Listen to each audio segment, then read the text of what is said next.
ရေပွဲတွေကိုဘာကြောင့်ကြိုသားလို့တတ်မှတ်နေကြရလဲရေပွဲတွေကတခြားတရိတ်ဆန်တွေနဲ့မတူပဲတမှုထူးခြားနေကြပါတယ်ရေပွဲတွေဟာကျွမ်းရုံမဲ့တရိတ်ဆန်တွေထဲမှာညံ့ရဲ့အကောင်းဆုံးဖြစ်ပြီးခက်ခဲလာတဲ့ဗဟိနည်းများနဲ့တည်ယူနိုင်စွမ်းအားတွေကြောင့်လူသိများကြပါတယ်ရေပွဲတွေရဲ့ထူးခြားချက်ဟာအုံနောက်ကိုခုပေါင်းပြီးလက်မောင်းရှိခုမှာလည်းအုံနောက်ပုံစံအာယုံကျော်စနစ်တွေပေါင်းနေပါတယ်ရေပွဲတွေရဲ့ဖွဲ့စည်းပုံဟာကပ္ပပုံရှိတက်ရှိတွေရဲ့ဇီဝဗေဒဖွဲ့စည်းပုံမတူညီတာကြောင့်ဂျူသားလို့ဆွဲထိခံနေရတာပါကဘာဂျိုကိုအုတ်ကပြက်တစ်ခုတိုက်ပြီးဒိုင်နိုဆောမျိုးသုံးခဲ့စဉ်ကအစူပါအုတ်ကပြက်ပေါ်ပါလာတဲ့မျိုးစိတ်ဖြစ်နာကြောင့်လို့ခန့်မှန်းထားကြပါတယ်ဒီထဲမှာရောလေပေါ်မှာပါပြန်တန်းနိုင်တဲ့ငါပူနွေးတဲ့ပင်လယ်ဒေသမှာနေထိုင်ကြတဲ့ flying fish တွေဟာပင်လယ်သမုဒ္ဒရာရဲ့အပေါ်ဆုံးလွှာရင်မြင့်နေပြင်အောင်ပေ656ပေအနက်မှာတွေ့ရတဲ့ငါးမျိုးစိတ်တစ်မျိုးပဲဖြစ်ပါတယ်။မျိုးစိတ်ပေါင်း64မျိုးခန့်ရှိပြီးမျိုးခွဲပေါင်း9မျိုးခန့်ဖြင့်ဖွဲ့စည်းထားပါတယ်။အခြားငါးမျိုးစိတ်များနဲ့မတူပဲလေပေါ်မှာပြန်ဝဲနိုင်ကြတဲ့တစ်ခုတည်းသောမျိုးစိတ်ဖြစ်ပါတယ်။ထုံငါးတွေပြန်တန်းနိုင်ကြခြင်းမှာလည်းငှက်မျိုးစိတ်များကဲ့သို့အတောင်များပါရှိခြင်းကြောင့်လားဆိုတာကိုတော့တွေးတောစရာပါပဲ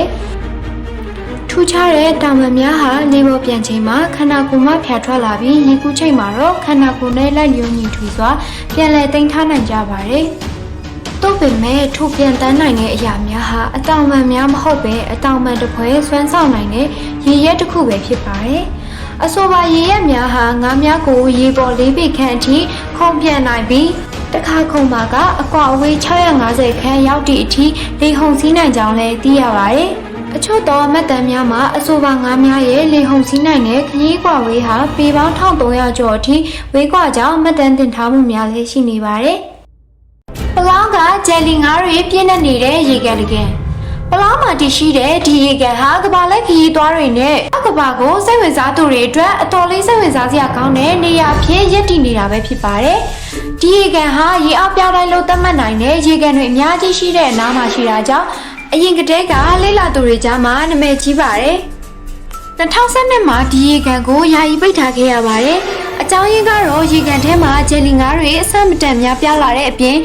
ဒီငါးတွေဟာလူတွေအတွက်အန္တရာယ်ဖြစ်စေမလားဆိုတဲ့စိုးရိမ်တာကြောင့်ပဲဖြစ်ပါတယ်။ဒါပေမဲ့ဒီရေကန်အတွင်းဂျယ်လီငါးရေအတွက်ကပူပူတိုးလာတဲ့အပြင်ရေကန်ကိုတခြားကန်တွေနဲ့မတူပဲထူခြားတဲ့ကန်ဖြစ်အောင်ပါလုပ်နိုင်ခဲ့ပါတယ်။ဒီရေကန်ကိုအစောပိုင်းတုန်းကဂျယ်လီငါးတွေများလာတာကြောင့်ကန်ဟာပျက်စီးသွားနိုင်တယ်ဆိုပြီးပညာရှင်တွေကယူဆထားကြတာပဲဖြစ်ပါတယ်။ဒါပေမဲ့နောက်ပိုင်းမှာတော့ဒီရေကန်ကိုဂျယ်လီငါးရေကန်ဆိုပြီးပြန်လည်ဖွင့်ခဲ့ပြီးတော့လေ့လာသူတွေကိုပါပြန်လည်ဝင်ခွင့်ပေးခဲ့ပါတယ်။ဒီရေကန်ကိုလည်ပတ်ဖို့အကောင်းဆုံးချိန်ကတော့နိုဝင်ဘာလကနေဧပြီလအတွင်းပဲဖြစ်ပါတယ်။